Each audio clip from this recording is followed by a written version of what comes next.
마태복음 21장 23절에서 32절, 하늘의 권위를 인정치도 순종치도 않는 세대라는 제목으로 말씀을 나누겠습니다. 평화의 왕 예수 그리스도께서 예루살렘에 입성하셨습니다. 참된 평화를 주시고자 주님이 오셨음에도 불구하고 예루살렘 성에는 평화가 없었음을 우리는 보았습니다. 왕의 자소요 기도의 집이 되어야 될 성전이 강도의 소굴이 되고, 그리고 물건을 사고 파는 하나님의 임재와 전혀 상관없는 그러한 강도의 소굴인 그 현장을 향하여 우리는 외적이든 내적이든 왕 대신 주님을 모실 수 없는 우리의 상태를 볼 수가 있었던 것입니다. 왕의 만족이 되어야 되는 무화과 나무가 열매를 맺지 못함으로 말미암아 나무 잎은 무성하지만 열매를 맺지 못한 그런 모습을 보며 우리는 외식하는 우리의 신앙생활, 겉으로는 율법이 있고 하나님의 말씀, 하나님을 사랑한다면서도 결국 메시아를 거부하는 종교 지도자들, 유대인들의 모습을 우리는 말씀을 통하여 보았던 것입니다.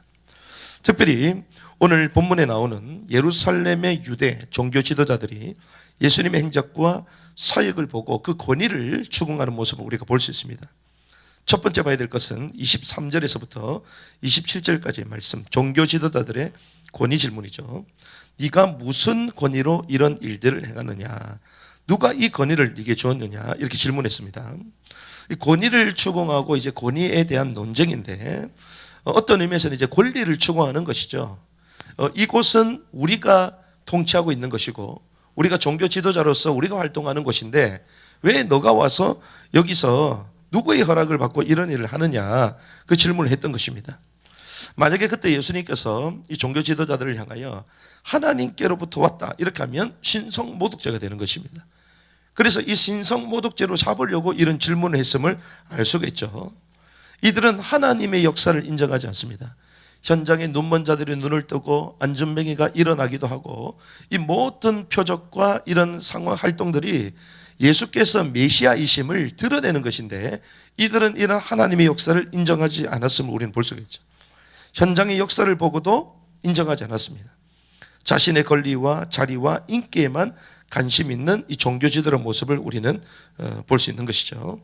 이때 예수님께서 반문하십니다. 다른 질문을 하십니다. 이들의 잘못된 이들의 속임수를 주님은 관가하시고 이렇게 질문하셨습니다. 그러면 요한의 침례가 어디서 났느냐? 하늘에서부터 났느냐? 사람에게서부터 났느냐? 질문하셨습니다. 종교자들이 생각을 해보니 이게 잘못 대답했다가 하면 큰일 나겠거든요. 그게 고민을 합니다. 추론을 하는 겁니다. 만약 하늘로 왔다면 어찌 그를 믿지 않느냐 이렇게 말할 것이고, 만약에 사람에게서 왔다 이러면 이 수많은 백성들이 요한을 선지자로 인정하고 따라다니는데 그 요한을 대언자로 믿는데 땅에서 사람에게서 났다 이러면 되겠어요? 안 되는 것이죠. 그래서 이 군중들이 또 무서워서 함부로 말할 수 없는 상황이 된 것입니다. 그래서 이렇게 얘기합니다. 우리가 말할 수 없도다 이렇게 얘기했습니다. 예수님도 너희들이 말하지 않았기 때문에 나도 무슨 권위로 행했는지 너에게 말하지 않겠다, 주님 이렇게 말씀하셨죠. 사실 하나님 주님은 어떤 분이십니까? 하늘 권세, 땅의 권세를 가지고 계십니다.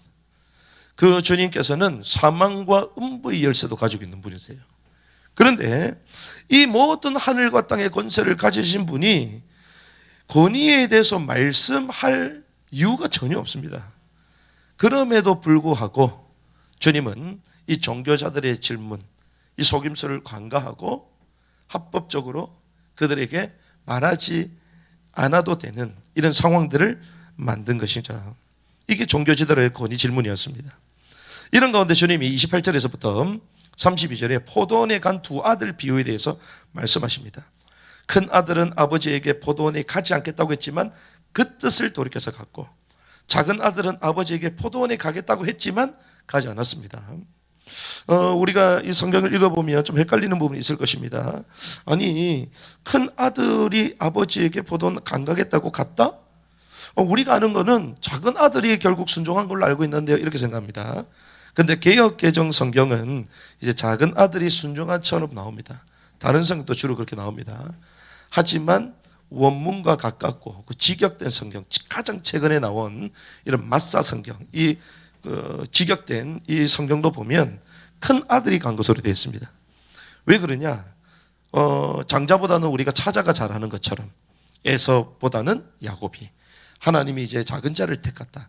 그러니까 이런 의미들을 우리가 많이 생각하기 때문에 이렇게 해석상 오류가 된 부분들이 있는데, 실제로는 그렇지 않습니다. 큰 아들이 아버지의 포도원에 가지 않겠다 했지만 그 뜻을 돌이켜서 간 것입니다. 작은 아들은 아버지에게 포도원에 가겠다고 했지만 가지 않은 것이죠. 그러면서 주님이 이렇게 말씀하셨습니다. 세리들과 창녀들이 너희보다 하나님의 왕국에 먼저 들어갈 것이다. 요한이 의의 길로 너에게 왔어도 너희는 믿지 않고 창녀와 세리들은 오히려 믿었다는 것입니다. 너희는 믿으려고 하지 않았다는 것입니다.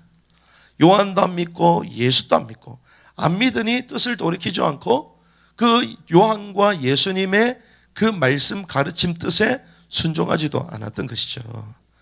그래서 주님은 이 포도원에 간 두 아들 비유처럼 돌이키면 될 것인데 결국 뜻을 돌이키지 않는, 그래 아버지의 말씀에 순종하지 않는, 겉으로는 순종하는 것처럼 하지만 결국은 순종하지 않는 그런 작은 아들처럼. 그런데 세리와 창녀들이 너희들보다 하나님의 왕국에 먼저 들 것이다. 그 뜻을 돌이킨 창녀와 세리, 여기에 대해서 주님 말씀을 하셨던 것입니다. 오늘 이 본문을 통하여 우리는 하나님의 왕국, 하나님의 왕국에 들어갈 세 가지 원칙을 우리는 알 수 있습니다. 첫 번째는 예수께서 그리스도다, 메시아이심을 믿어야 되는 것이죠. 그리고 그 믿는 자는 예수님의 권위를 인정하게 됩니다. 그 말씀에 순종하게 되는 것입니다. 그 권위를 인정하는 자는 당연히 그 말씀에 순종하고 그 뜻을 행하게 되는 것이죠. 이게 왕국에 들어갈 자의 세 가지 큰 원칙, 믿고 권위를 인정하고 그 뜻에 순종하는 것이다. 그리고 오늘 두 번째 결론은 그 뜻을 돌이켜야 되는 첫째 아들이 되어야 하건만 너희들이 첫째 아들이다 아니다? 아니다라는 것입니다. 그 뜻을 끝끝내 돌이키지 않는 유대인들에 대해서 말하고 있는 거예요. 믿고 순종하는 창녀와 세리보다 못한 존재가 너희들이다, 이 말인 것입니다. 저와 여러분들이 주님을 믿고 그 뜻을 행하는, 그래야 하나님의 왕국을 침노하는 자, 상속받는 자, 기업으로 받는 자가 되어야 될 줄 믿습니다. 그래서 오늘 결론은 무엇입니까? 뜻을 돌이키는 자가 되라.